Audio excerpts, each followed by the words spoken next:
Assalamualaikum warahmatullahi wabarakatuh. Selamat siang teman-teman semuanya. Ketemu lagi dengan saya kali ini dengan topik yang berbeda, dengan materi yang berbeda. Kali ini tentang pengembangan 6 aspek perkembangan anak usia dini. 6 aspek perkembangan nanti apa saja dan bagaimana.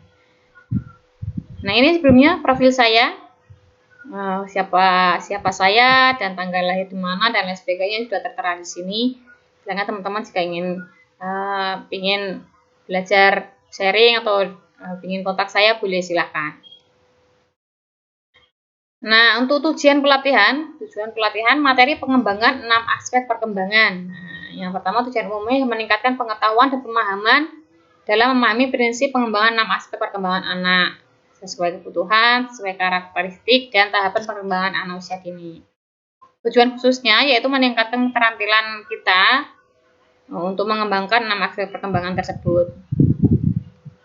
Nah, sebelumnya breaking dulu teman-teman. Silakan teman-teman bisa cari benda-benda di sebelah kiri, ada 6 benda ini, cari di gambar di sebelah kanan. Nah, silakan teman-teman bisa cek. Nah, ada 6 tapi di mana saja. Nah, ada kayak sapu ini, nah di mana? Kemudian ada seperti plester, itu di sebelah mana? Yang ketiga ada seperti kapal. Yang keempat seperti bulu. Yang kelima seperti lap. Yang keenam seperti kaos kaki. Nah, silakan cermati bersama. Saya kasih waktu 2 menit untuk teman-teman bisa mengecek ini dan benarnya sebelah mana.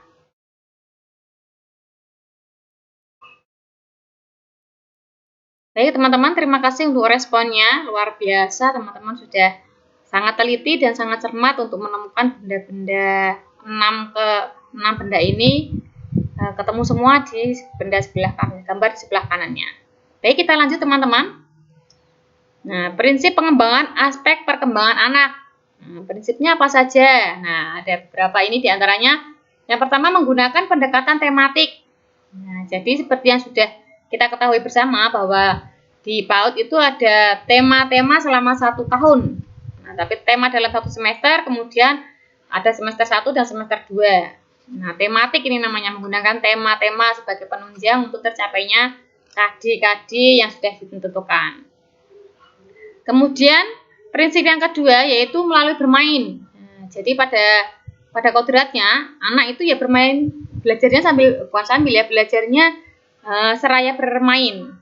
Jadi bermain dengan belajar. Nah, sama-sama anak kelihatannya bermain tapi sebenarnya dia belajar di sana. Ada beberapa pengetahuan, beberapa ilmu yang dia dapat tanpa disadari dari bermain tersebut. Jadi kalau orang tua yang menginginkan anaknya sekolah baca tulis hitung, nah tapi melalui bermain sebenarnya semua bisa tercapai dari sana melalui bermain itu tadi. Kemudian bersifat terintegrasi, ini keterkaitan antara satu dengan yang lain. Jadi misalnya satu kegiatan, misalnya seperti yang digambar itu ya, satu kegiatan itu bisa mencapai beberapa aspek, tidak hanya aspek satu saja. Misalnya ketika itu anak sedang mengisi air, nah itu sebenarnya jadinya ada fisik motorik masuk di sana, kognitif juga bisa masuk, seni juga bisa masuk dan lain sebagainya. Jadi satu kegiatan itu bisa terintegrasi ke beberapa aspek perkembangan anak. Jadi ini lebih enak guru mengeceknya. Kemudian selanjutnya berkesinambungan. Jadi antara kegiatan yang satu dengan yang lain, antara yang sebelum direncanakan, yang akan direncanakan itu masih terkait. Misalnya yang kemarin belajar tentang konsep warna misalnya. Nah, hari ini kenakan warna lagi tetapi melalui bermain yang berbeda. Jadi masih ada kelanjutannya, masih ada berkesinambungan antara sebelum dan sesudahnya. Kemudian bermakna dan menyenangkan. Nah, jadi ya memang itu anak-anak ketika bermain ya menyenangkan itu pasti buat anak karena memang dunianya anak ya dunia bermain, jadi mereka sangat happy, sangat senang di sana. Nah, yang bermakna ini yang memang perlu kita rencanakan bahwasanya ketika hanya bermain tidak ada tujuan itu ya sama aja tidak ada manfaatnya kan begitu. Nah, tapi ketika bermakna, jadi bermainnya misalnya sepertinya hanya bermain meruncing, tetapi sebenarnya di sana ada kegiatan melatih fisik motorik, melatih konsentrasi dan lain sebagainya. Nah, 6 aspek perkembangan apa saja? Nah, ini nilai agama dan moral. Nilai agama dan moral ya ini kegiatannya contohnya ketika makan bersama. Nah, diajari anak ini nanti berdoa sebelum makan, doa sesudah makan, berbagi dengan temannya, nah, kemudian saling menyayangi teman. Nah, itu kan nanti bisa muncul di kegiatan makan bersama untuk NAM-nya. Kemudian fisik motorik. Nah, ini contoh gambarnya anak berjalan menggunakan membawa bola untuk dimasukkan ke wakul sesuai warna. Nah, ini kegiatan fisik motorik sebenarnya kan, tapi masih terintegrasi dengan kognitif. Nah, ini bisa masuk di sana. Nah, selanjutnya kognitif yang sekarang. Nah, kognitif ini mengenal tentang angka-angka. Dia kegiatannya menempel, mencocokkan antara kertas yang dia pegang dengan lampiran yang sudah ada. Nah, misalnya angka 10 mana angka 10 yang sama? Angka 3 mana angka 3 yang sama? Nah, jadi mengenalkan konsep angka di sana kepada anak. Kemudian bahasa.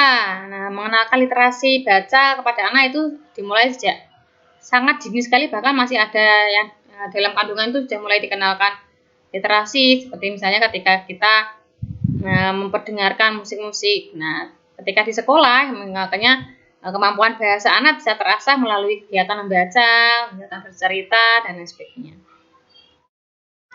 Selanjutnya SOSEM, sosial emosional. Nah, ini contoh kegiatannya ini anak berbelanja ini. Nah, ketika berbelanja itu kan memang ada interaksi sosial kan di sana. Nah, ketika bertabrakan dengan orang itu harusnya bagaimana? Apakah harus marah-marah ataukah harus saling mengalah? Nah, itu kan perlu diajarkan di sana.